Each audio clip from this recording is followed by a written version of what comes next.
El filósofo Timothy McGraw dijo: demuéstrame que sabes de lo que estás hablando y no me importa si tienes el título. Demuéstrame que no sabes de lo que estás hablando y no me importa si tienes el título.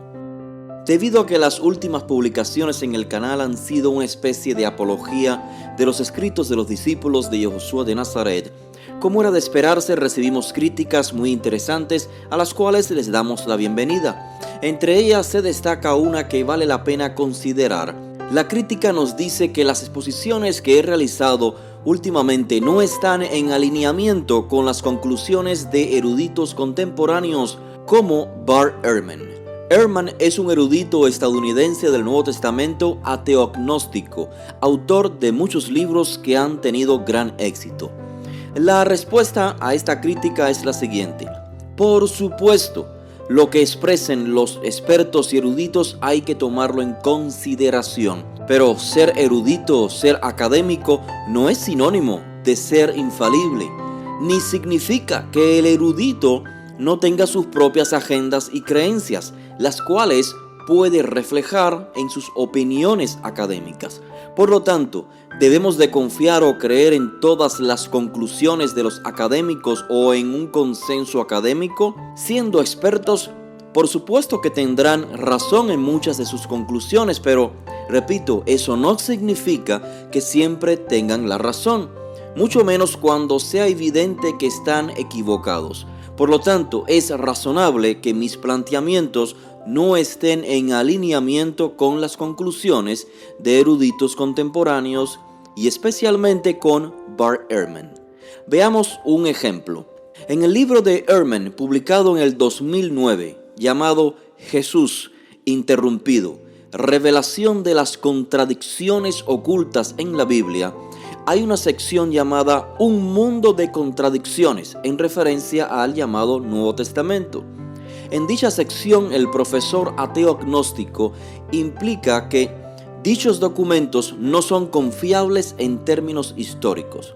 Sin embargo, cualquier persona mínimamente instruida se puede dar cuenta de los errores garrafales del profesor Ehrman en dicha obra.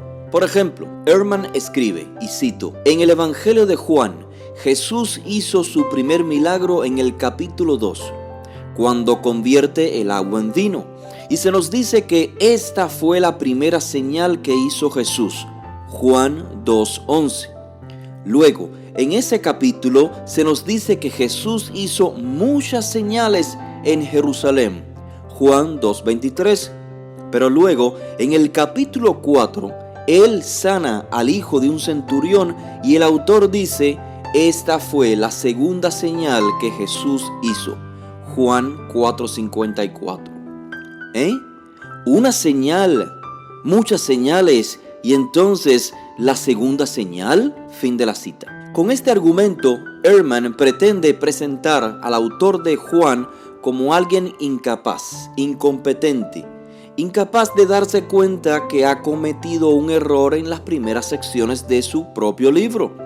Por ende, ¿cómo se puede confiar en alguien así, alguien tan inepto, tan incompetente? Por supuesto, los que creen ciegamente en las opiniones del profesor Ehrman, simplemente por el hecho de que tiene títulos académicos, confiarán en la honestidad intelectual de este señor y no se darán la tarea de investigar, siquiera de analizar el texto citado, para saber si Ehrman está en lo cierto, o se equivoca, o está siendo intelectualmente deshonesto. Hagamos el ejercicio nosotros ahora acá. Vamos a la cita, Juan 2:11. Dice: esta primera señal la hizo Yahushua en Caná de Galilea. Note cómo Ehrman en su cita omitió la parte de la oración que dice en Caná de Galilea, o sea, omitió el contexto geográfico, pues le sería inconveniente para su crítica, como te mostraré a continuación. Y lo mismo hace cuando Ehrman cita Juan 4:54. El texto dice: esta es la segunda señal que Yahushua hizo cuando vino de Judea a Galilea. Así que las muchas señales mencionadas en Juan 2:23 fueron hechas en Jerusalén, y Jerusalén no está en Galilea, sino en Judea. Por lo tanto, es muy obvio que la cuenta de las señales, primera señal y segunda señal, se refieren a las señales hechas en Galilea. Cuando nos damos la tarea de leer el texto, desaparece la supuesta contradicción creada por Bart Ehrman. Realmente el texto no es difícil de comprender.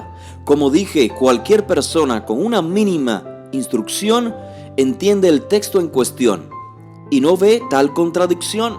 ¿Cómo puede ser entonces que el gran erudito del Nuevo Testamento, autor de gran cantidad de libros, no supo entender un texto tan sencillo? O sí lo entendió y pensó que por tener títulos académicos habrá gente que le va a creer a ciegas sin leer los textos, y eso le basta para sentirse satisfecho. No sé en realidad cuáles son sus intenciones, pero lo que sí es evidente es que son muy pocas las probabilidades de que un erudito y especialista en el Nuevo Testamento llegue a una conclusión tan burda sobre las citas de Juan, al decir que hay una contradicción cuando evidentemente no la hay.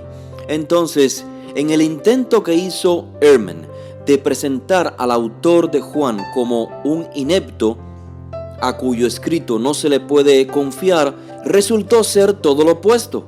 Es el profesor Ehrman, el erudito, el especialista del Nuevo Testamento, quien evidentemente fue incapaz de comprender una narrativa sencilla.